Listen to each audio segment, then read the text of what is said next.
प्रयास करता हूँ कि हर कथा में कुछ न कुछ किसी न किसी विशेष विषय के प्रति एक नया भाव प्रकट हो जाए।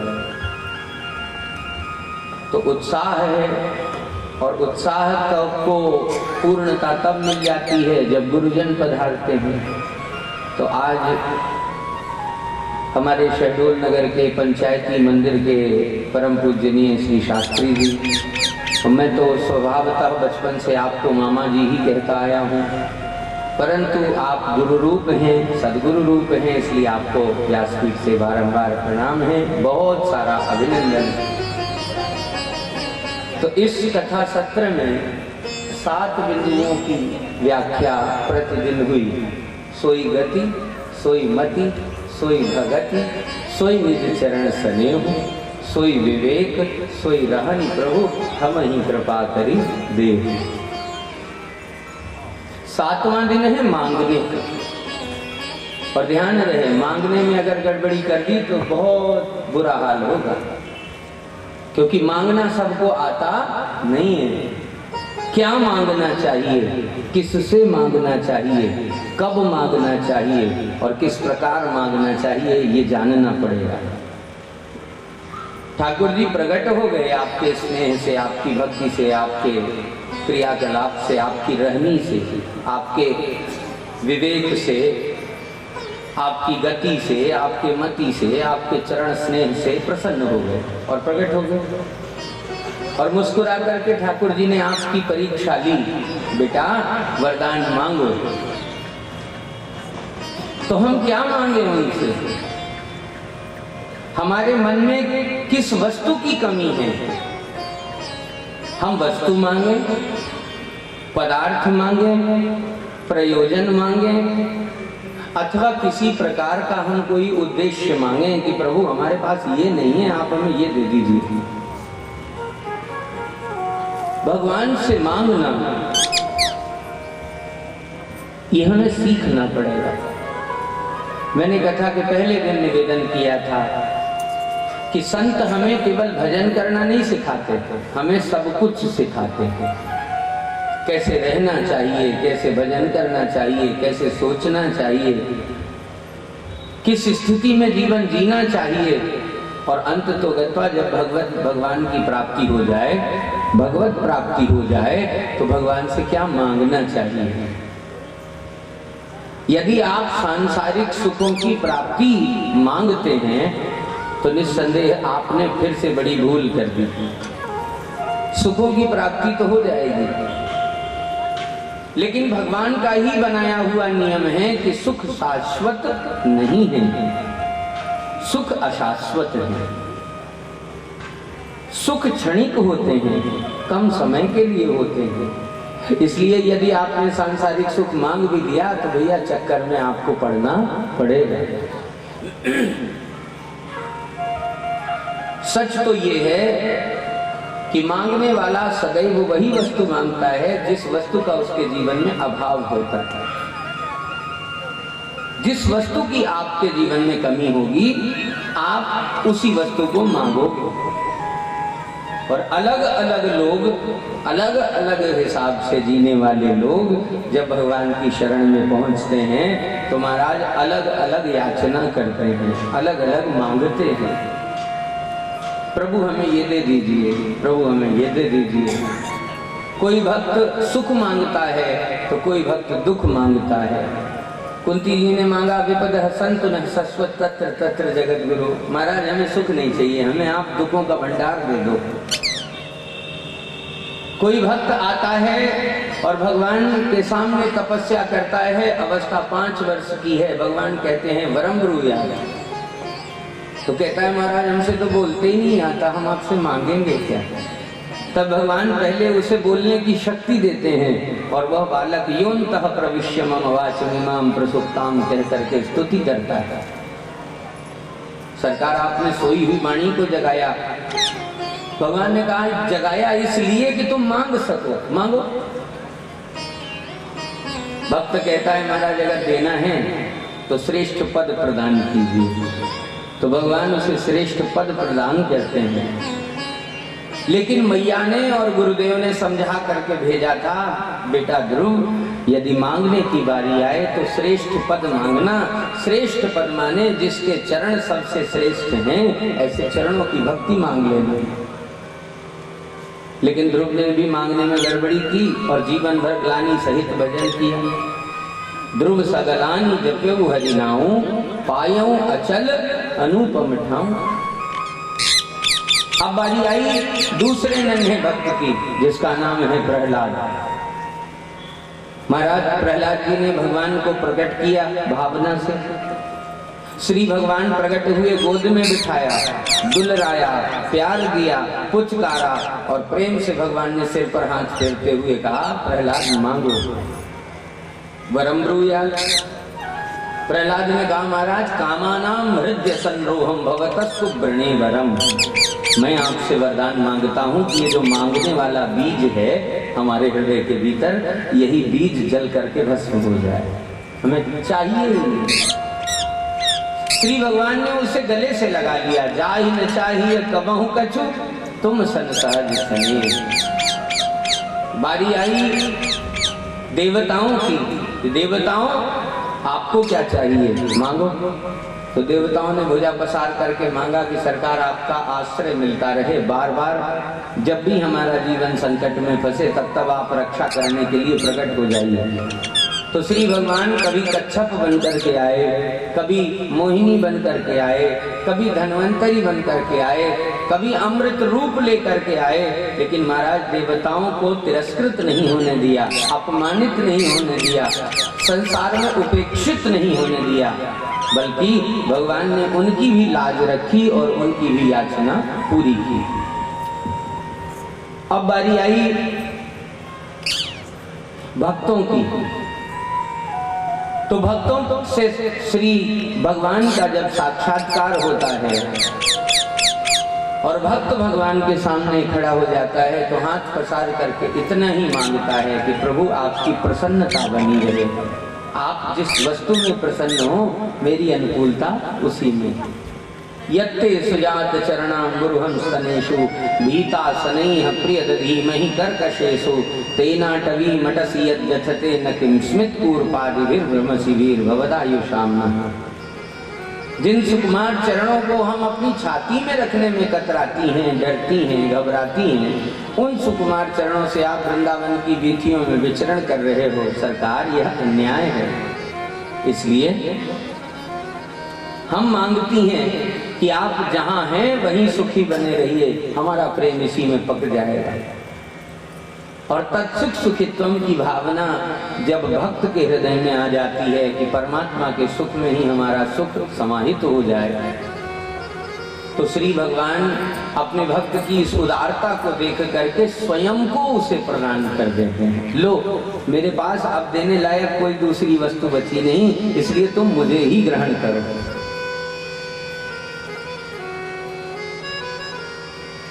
श्री रुक्मिणी जी ने भी याचना की कि प्रभु मेरा वरण कीजिए। अंतः पुरांत मणि हत्य, अंतः पुरांत रचनी मणि हत्य बंधून, स्वामुदवहे कथमिति प्रमुदाम विपायाम, पूर्वेद्युरस्ति महती कुल देवी यात्रा, यस्याम बहिर नववधू गिरिजाम पेया। नाथ मेरा वरण कीजिए।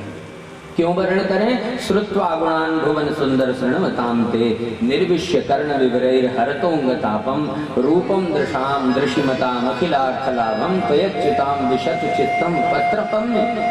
क्योंकि हमने आपको पत्र भेजा है, और पत्र नहीं है, चित्त है हमारा, मन है हमारा। हमने आपको अपना मन समर्पित कर दिया है, और महाराज जब मन समर्पित हो जाता है तो तन अपने आप समर्पित हो जाता है। श्री भगवान ने उनका भी वर्ण किया। रुक्मिणी जी के जीवन का अभाव प्राणनाथ प्रियतम थे, तो प्रियतम की प्राप्ति करके श्री रुक्मिणी जी का अभाव पूरा हो गया और रुक्मिणी जी भी पूर्ण हो गई।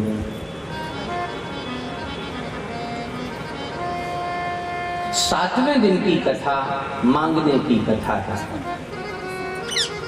हमने सुना है, हमने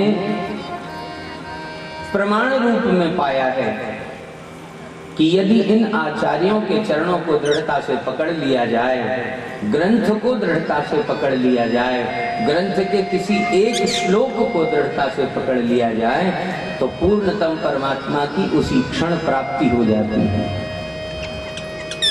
और प्राप्ति के विषय की कथा ही श्रीमद् भागवत के 7वें दिवस की कथा है। हमें क्या मांगना चाहिए? हमें मांगना चाहिए भगवान की प्रसन्नता। हमें कब मांगना चाहिए? जब भगवान हमारी रहनी से, हमारे विवेक में आचरण से, हमारी गति से, हमारी मति से, हमारे प्रेम से, हमारे सौहार्द से, सबसे प्रसन्न हो जाएं, तब हमें भगवान की प्रसन्नता मांगनी। ये नहीं कि विद्यालय गए नहीं और प्रिंसिपल साहब से कह दिया कि प्रिंसिपल साहब हमें फर्स्ट डिवीजन की डिग्री पकड़ा दीजिए। तो प्रिंसिपल साहब कहते हैं बेटा गेट उधर है, आप उधर से ही प्रस्थान करो, क्योंकि ऐसे विद्यार्थियों की हमें आवश्यकता नहीं है। भक्ति में भी क्रमशः सोपान है और उन सोपानों को पार करके साधक श्रेष्ठ श्रृंगार करता बनता है। आज तक सब कहते हैं कि महाराज भक्ति को प्रसन्न करना चाहिए, भक्ति की प्राप्ति करनी चाहिए, भक्ति करने के ये साधन हैं, लेकिन महाराज भक्ति जब तक श्रृंगारित नहीं होगी, सजेगी नहीं, तब तक वह प्रियतम के बगल में विराजेगी नहीं। और भक्ति का श्रृंगार क्या है? तो शास्त्रांतर में ये बातें बताई गई हैं और जो संपूर्ण शास्त्रों से प्रमाणित भी हैं, पुष्ट भी हैं और अनुकूल भी हैं। भक्तमाल में एक बड़ा सुंदर प्रकरण आता है। श्री प्रियादास जी महाराज कहते हैं कि सर्वप्रथम साधक अपने अंदर श्रद्धा प्रकट करे। श्रद्धा जब जीवन में आएगी, निष्ठा जब जीवन में आएगी, तो भक्ति महारानी को स्नान के पूर्व अर्पित करने वाला यह फुलेल होगा। स्नान के पहले देते हैं ना फुलेल, तो श्रद्धा ही फुलेल। श्रद्धा को आचार्यों ने फुलेल कहा है। कथा को, कथा श्रवण विधि को उबटन बताया गया है। फुलेल के बाद उबटन लगता है। तो महाराज उबटन से जिस प्रकार से अंदर रोम छिद्र में छिपे हुए मैल बाहर निकल जाते हैं, ठीक इसी प्रकार भागवत की कथा सुनने से जो हमारे भीतर अंदर सूक्ष्म अभिमान घुसे हुए हैं, वे बाहर निकल जाते हैं। दया का अभिमान, दीनता का अभिमान, भजन का अभिमान, और अभिमान नहीं है इस बात का अभिमान, ये इन कथाओं से ही निकलते हैं।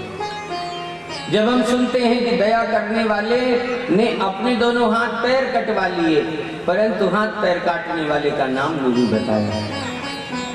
पूज्य श्री जयदेव जी के चरित्र में, जिन्होंने भक्ति इतिहास का सर्वश्रेष्ठ ग्रंथ लिखा है, गीत गोविंद, श्री जयदेव जी महाराज, उनके चोरों ने हाथ पैर काट करके कुएं में डाल दिए।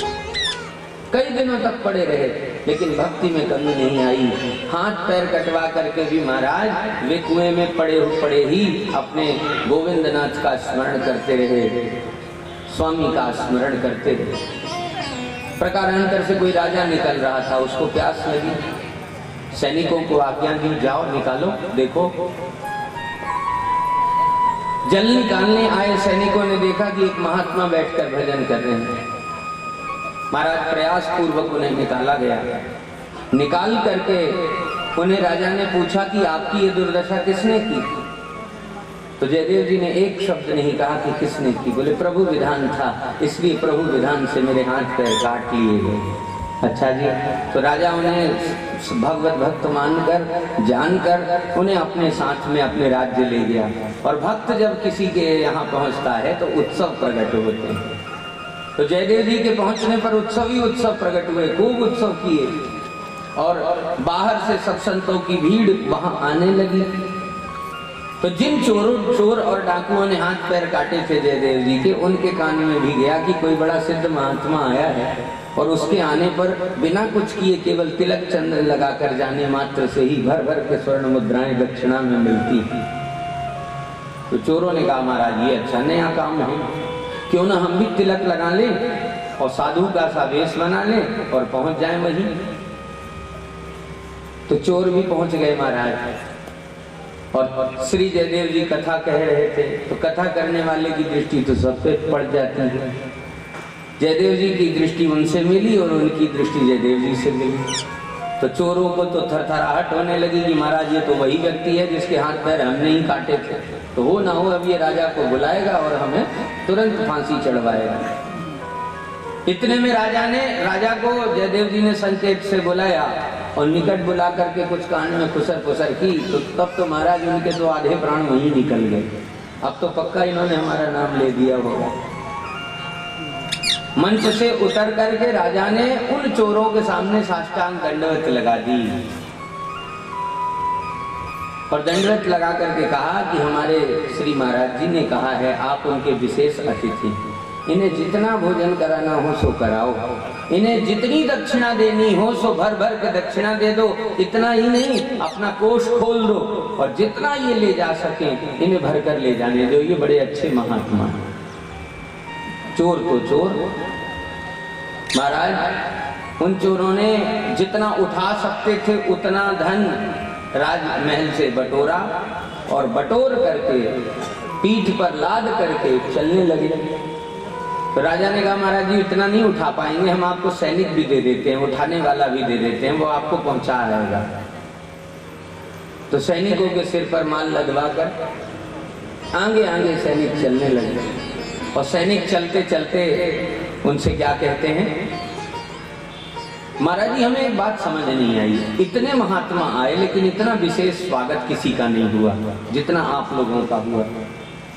तो क्या आपका वो बड़े महाराज जी से कोई संबंध है?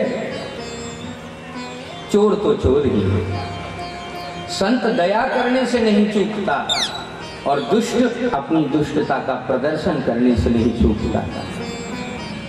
महाराज इन चोरों ने सैनिकों से कहा कि हाँ हाँ उन महात्मा को हम भली प्रकार जानते हैं, पहले वो चोरी किया करते थे। एक बार राजा ने उन्हें बड़ा कठिन दंड दिया, मृत्यु का दंड दिया। तो हम उस समय सेना में सैनिक होने का कार्य किया करते थे। हम इन्हें जंगल में ले गए और इनके हाथ पैर काट करके हमने इन्हें गड्ढे में डाल दिया, इनके प्राण की रक्षा की। तो प्राण बचाने के बदले में इन्होंने हमें धन दिया। महाराज इसी समय भूमि फट गई और वे चोर सीधे धरती में समा गए। भगवान और भगवान के परिकर इतना बड़ा झूठ संत के प्रति सह नहीं सकते। परिणाम क्या हुआ? सैनिकों ने समाचार राजा को दिया, राजा ने महाराज जी को दिया और जयदेव जी उस स्थल पर आए और उस स्थल पर आकर के अपने हाथों को, कटे हुए हाथों को रगड़ने लगे। रगड़ते रगड़ते महाराज प्रायश्चित पूर्वक पश्चाताप करने लगे और पश्चाताप करने के कारण स्वयं को दोषी युक्त मानने लगे कि यदि मैंने धन नहीं दिलाया होता तो वे बेचारे चोरों की दुर्गति नहीं हुई होती। हाथ रगड़ते रगड़ते जयदेव जी के हाथ ही आ गए वापस। और ये आश्चर्य जब राजा ने देखा तो पूरी घटना प्रारंभ से सुनना चाहा। आप कौन हैं? ये लीला क्या है? तब जयदेव जी ने अपना वास्तविक परिचय दिया कि मैं केंदुगिल ग्राम में रहने वाला एक ब्राह्मण हूँ, मेरा नाम जयदेव है। गीत गोविंद की रचना करके उसे सुनाने के लिए जगन्नाथपुरी गया था। वहाँ के राजा ने मुझे बहुत सारा धन देकर विदा किया, लेकिन मार्ग में इन चोरों ने मुझसे वह धन छीन लिया, हाथ पैर काट कर कुएं में डाल दी। लेकिन जब मैंने इनका प्रत्युपकार करना चाहा तो इन्होंने असत्य भाषण किया, इसलिए ये इस गति को प्राप्त हो रहे हैं। श्री भगवान ऐसे महापुरुषों का चरित्र सुना करके आपके हृदय का जो दया का अभिमान है उसे चूर चूर करते हैं। तब भक्ति महारानी का दूसरा श्रृंगार होता है, उबटनो श्रवण कथा, मैल अभिमान अंग अंगनी छुड़ाइए। फिर नवनी वसन, नम्रता का वस्त्र भक्ति महारानी को प्रदान किया जाता है। प्रतिज्ञा रूपी सुगंध भक्ति महारानी को अर्पित की जाती है। नवनी बसन अपन सौंधों ले लगाइए। अब आभरण की बारी आई, स्नान के बाद आभूषणों की बारी आई। तो आभरण नाम हरि, आभूषण भगवान नाम के पहनाने चाहिए, नित्य भगवान नाम का स्मरण करना चाहिए। न मिटे भव संकट दुर्घट हैं तप तीर्थ जन्म अनेक अटो, कलि में न विराग न ज्ञान कछु, सब लागत फोकट झूठ जट्यो, नट ज्यों जनि पेट कुपेटक कोटिक चेटक ठेटक लाग ठठ्यो, तुलसी जो सदा सुख चाहिए तो रसना निशिवासर राम रटो। आभरण नाम हरि, भक्ति महारानी के आभूषण भगवान नाम है। साधु सेवा कर्ण फूल, हम संतों की सेवा करते हैं, ब्राह्मणों की सेवा करते हैं, तो महाराज सेवा में भी 50 किलो अभिमान अपने सिर पर लाद कर सेवा करते हैं। सेवा में विनम्रता होनी चाहिए। और एक पैरामीटर आप सब अपने अपने पास रखें, चेक करने वाली मशीन अपने अपने पास रखें कि महाराज विनम्रता पूर्वक की गई सेवा आपको चुटकियों में लाभ देती है, और अभिमान पूर्वक की गई सेवा आपको और भी अधिक पतन में डाल देती है। आप अभिमान से खर्च कीजिए और विनम्रता से खर्च कीजिए, दोनों का अंतर आपको 2 मिनट में पता चल जाएगा। नवनी बसनपन सौंधो ले लगाइए, आभरण नाम हरि साधु सेवा कर्ण फूल। भक्ति महारानी के कुंडल हैं साधु सेवा। सच्ची साधु सेवा वह है जो अपना हिस्सा भी निकाल करके सामने वाले को सौंप दिया जाए। ये नहीं महाराज कि पहले अपना हिस्सा बचा करके कोने में रख लिया जाए और फिर जो बचा कुचा हिस्सा है वह साधु सेवा में खर्च कर दिया जाए।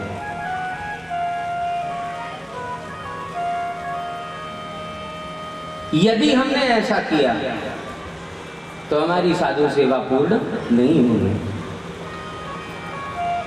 मानसी नथ भी होनी चाहिए ना भक्ति महारानी की नाक में, तो मानसी सेवा की नथ अर्पित कीजिए।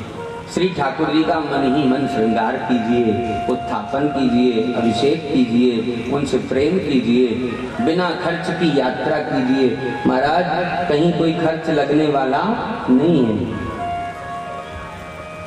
आभरण नाम हरि साधु सेवा कर्ण फूल, मानसी सुनत और संग अंजन बनाइए। संतों का ही संग होगा तो आपकी आंखों में प्रकाश होगा, गुरुदेव की कृपा का प्रसाद होगा तो आपकी आंखों में वह सामर्थ्य होगी कि जो नहीं भी दिखने वाला है वह भी दिखेगा। ना दिखने वाला दिखेगा मतलब भूत प्रेत नहीं,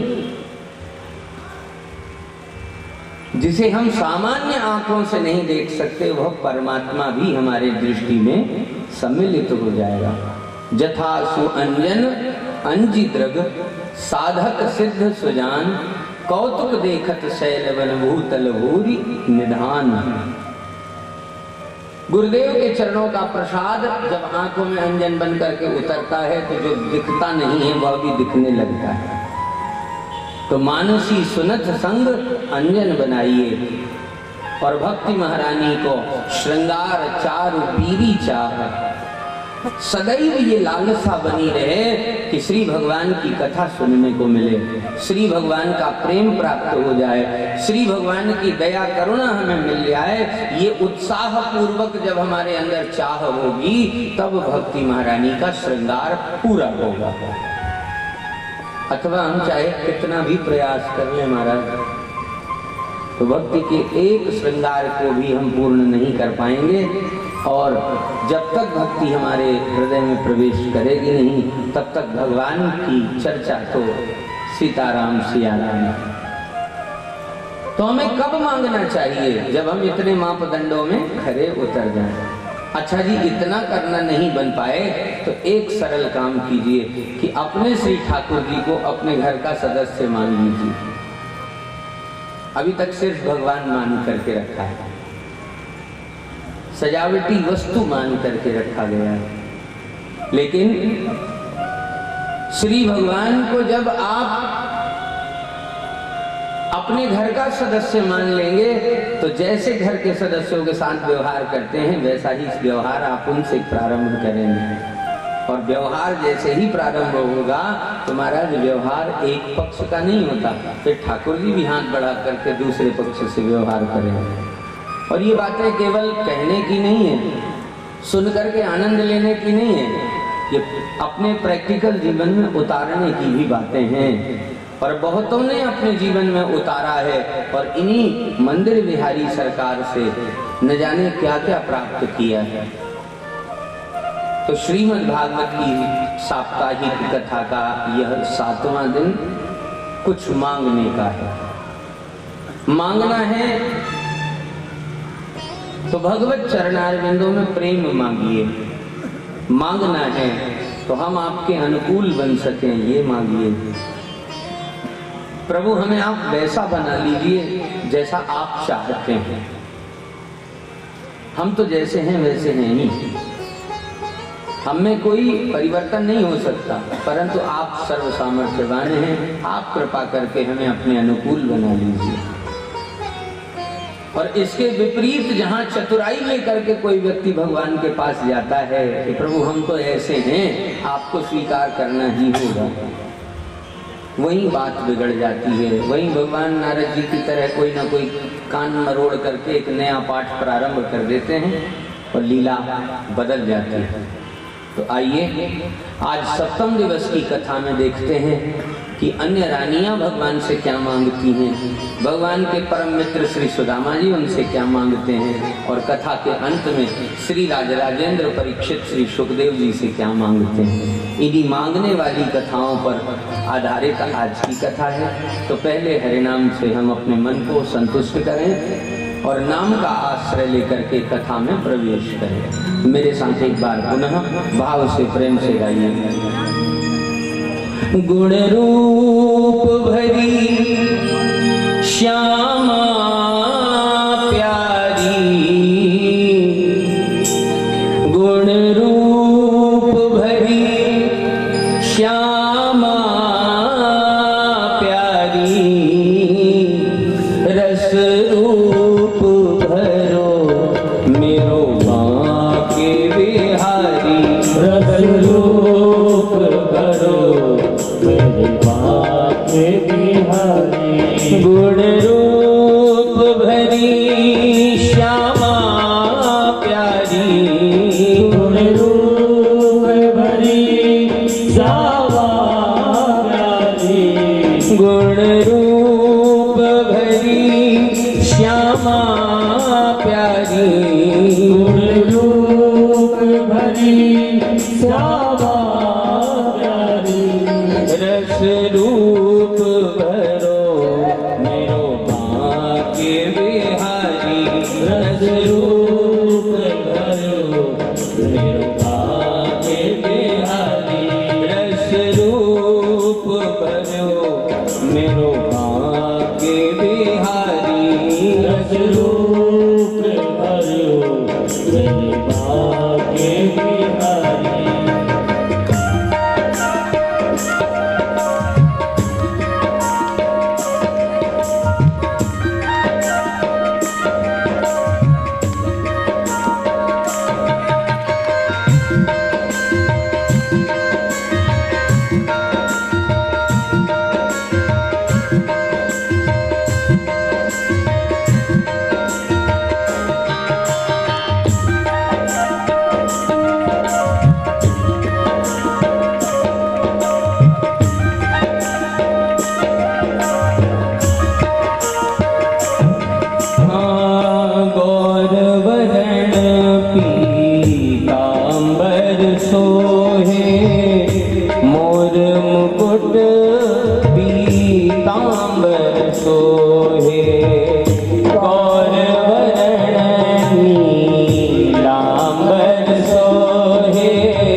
नीलांबर सोहे मोर मुकुट पीतांबर सोहे मोर वरण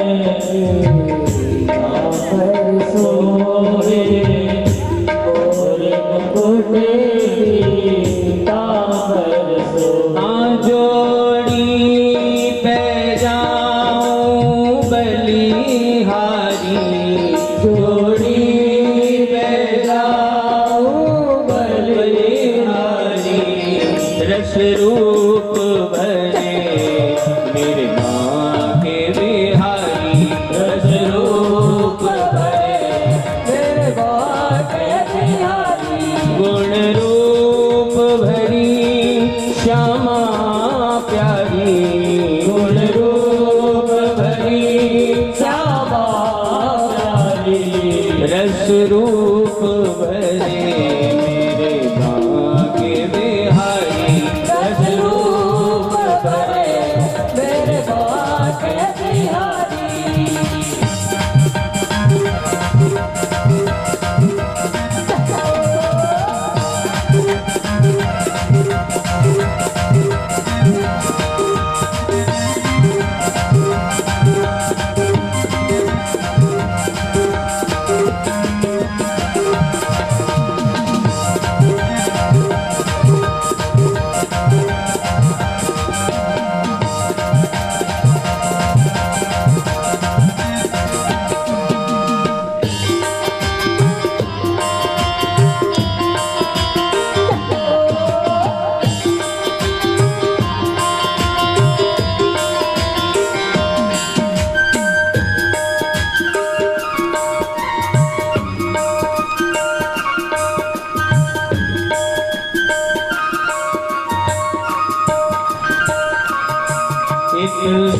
माथे बिंदिया सोह रही उत भ्रकुटी मन को मोह रही चित माथे बिंदिया सोह रही उत भ्रकुटी मन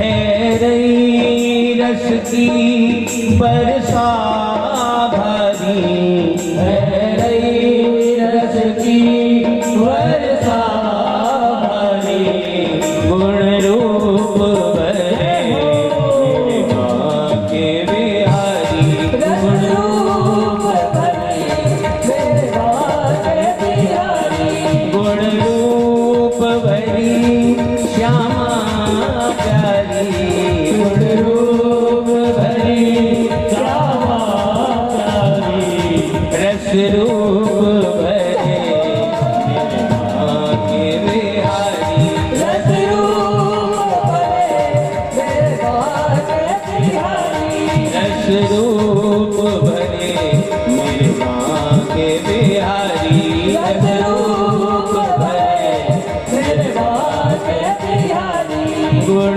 रूप भरी श्यामा प्यारी गुण रूप भरी श्यामा प्यारी रस रूप भरे मेरे माँ के बिहारी रस रूप भरे मेरे माँ के बिहारी रस रूप भरे मेरे माँ के बिहारी रस रूप भरे मेरे माँ के बिहारी रस रूप भरे मेरे माँ के बिहारी। बोलिए माँ के बिहारी लाल की जय